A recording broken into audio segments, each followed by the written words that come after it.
All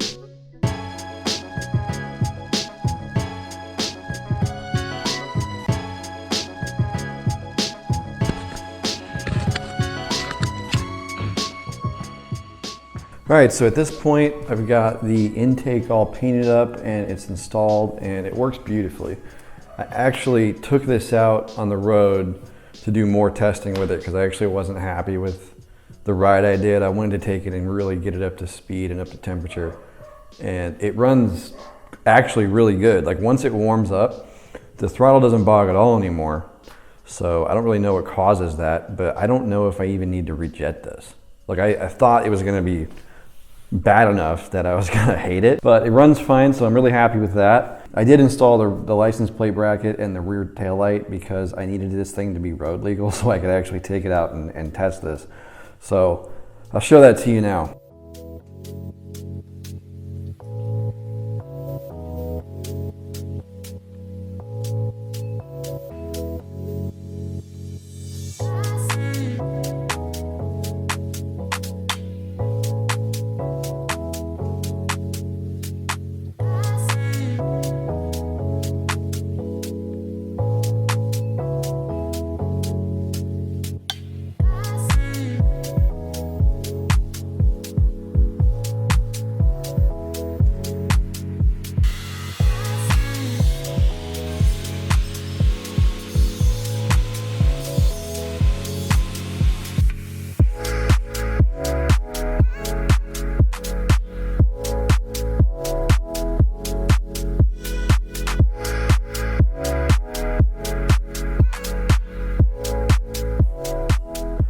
So today, what I'm going to work on is figuring out all of this wiring stuff.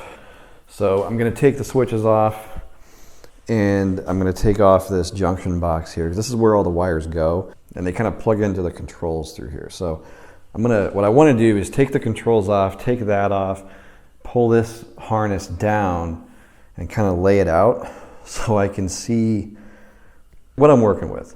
But I have a wiring diagram for this and I have a plan. So let me kind of go over that. So this is the wiring diagram for the Rebel.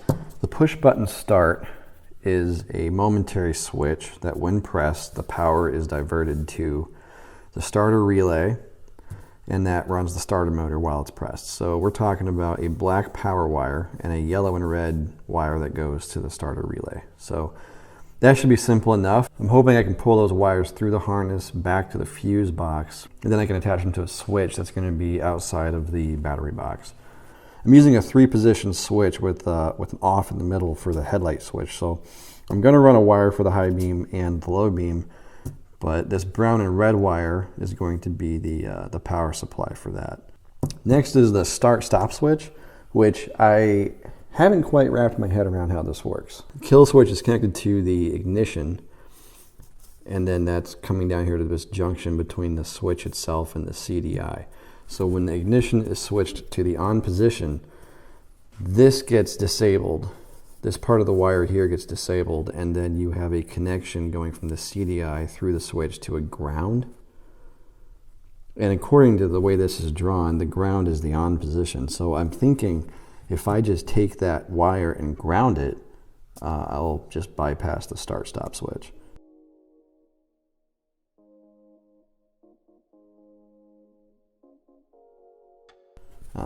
So I'm actually going to test that theory before I do anything else, so I understand how that's going to work and I have a plan for it. And then the other wire I'd like to retain, possibly going to the handlebars, is the neutral light, but I might relocate that. We'll see. Yeah, hopefully that makes some kind of sense, but I'm going to start taking this thing apart.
All right, so here's what I learned about kill switch wire that's going to the CDI.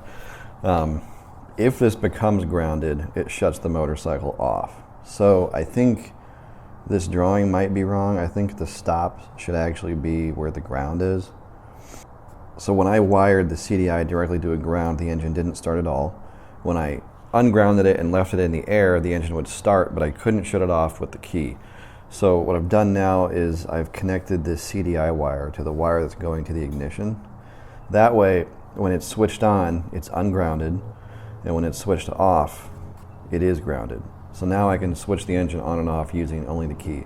So now I'm gonna try to pull the power wire for the push button start through the loom and test it on my switch, and then we'll go from there.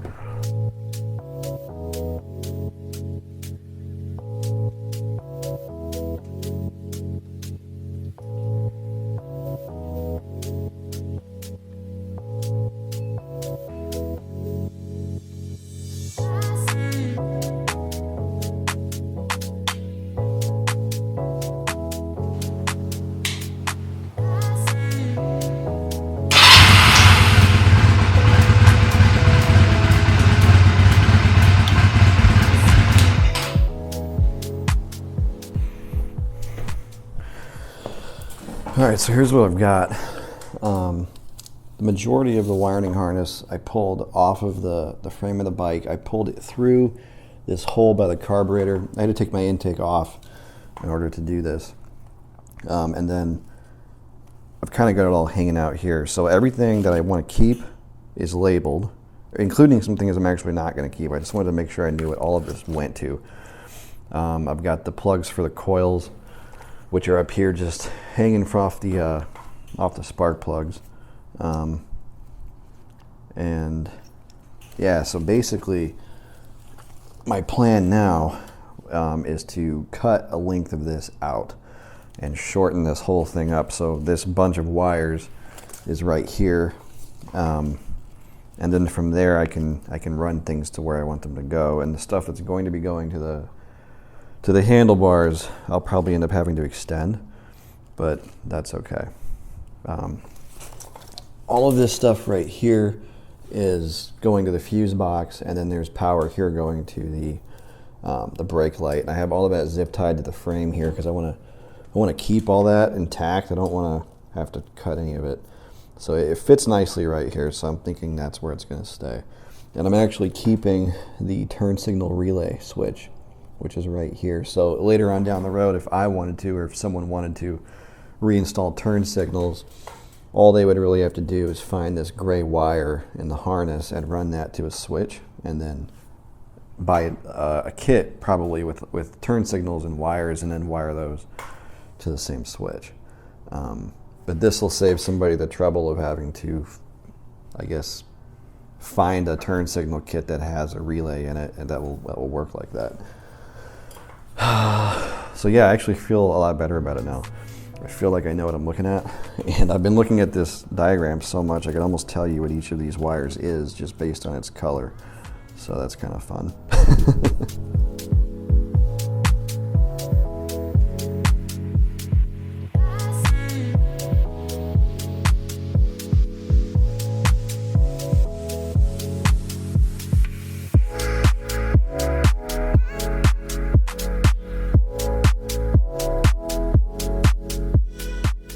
All right, so I cut the entire sheathing off of this harness so I could actually get to the wires, because that way it was easier to pull through the ones I knew I was going to need. So these are all wires I'm going to be either routing to a switch or extending to come up here to the clutch and brake. I've taped off all the stuff that I'm going to be mounting to the CDI and the rectifier. So it's all right here. Just now I'm going to basically have all this plugged in. I'm going to build a box to fit on the outside right here that's going to hold the rectifier and the CDI and the ignition. And so this stuff will plug into it right here all nicely. So now I just need to figure out what to do with these wires. So I'm going to think about it and then come up with a plan. And I may end up just folding them like this or something and just taping them off, because that might really be the easiest, simplest way to do this. But we're getting close. I feel good.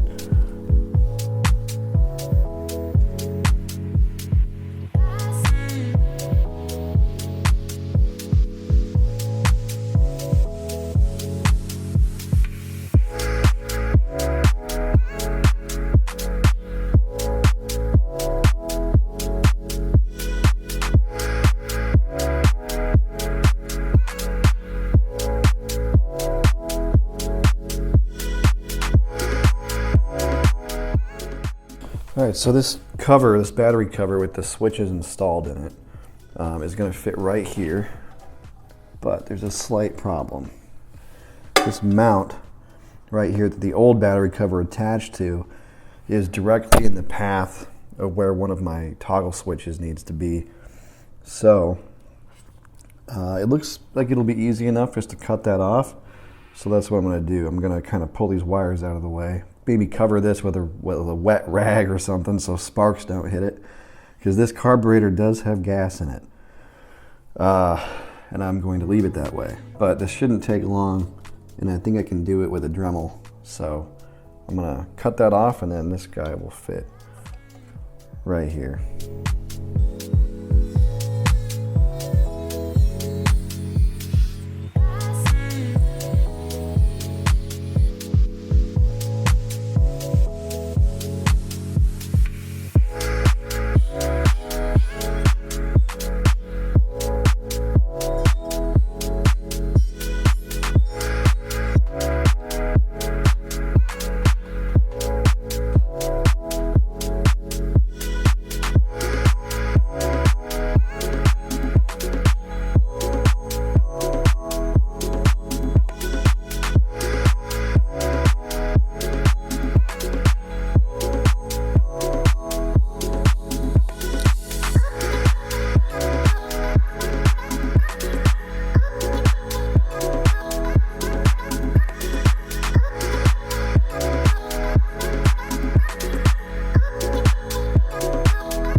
All right, so I went ahead and finished all of the wiring on this off camera because there was a lot to do and it wasn't all going to make it into the video.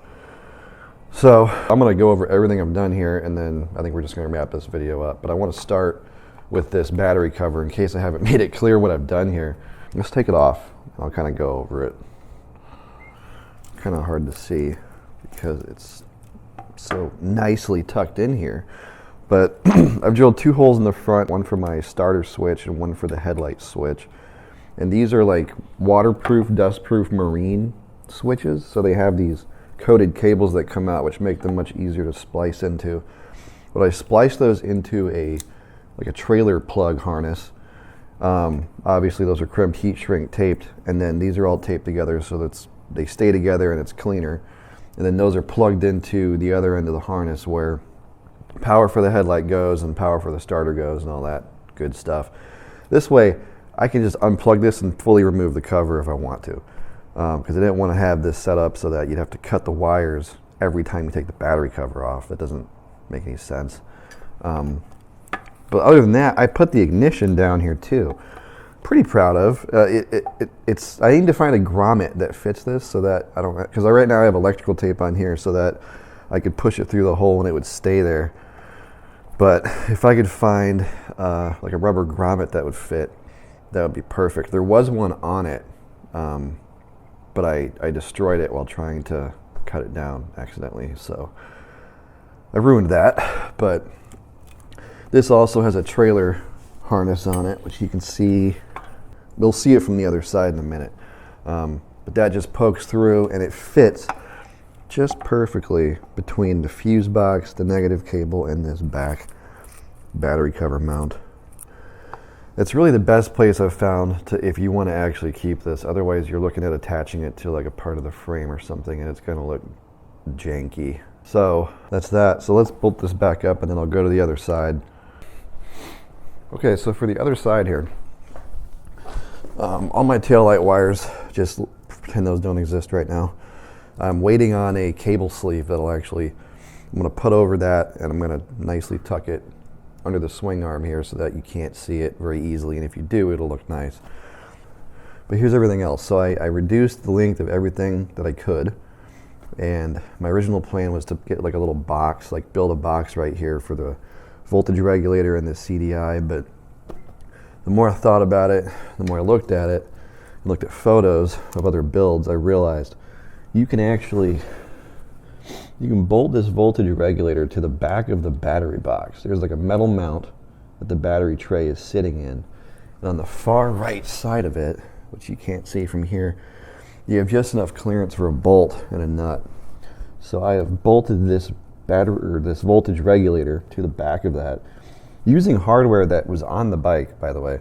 I've just been keeping a big pile of all the bolts that I pull off of this, and you can actually use them almost anywhere else on the bike where there's a threaded hole, because there's always something that'll fit. So that's firmly attached to the back of that battery tray, and it's using nylock nuts, so it shouldn't ever vibrate off.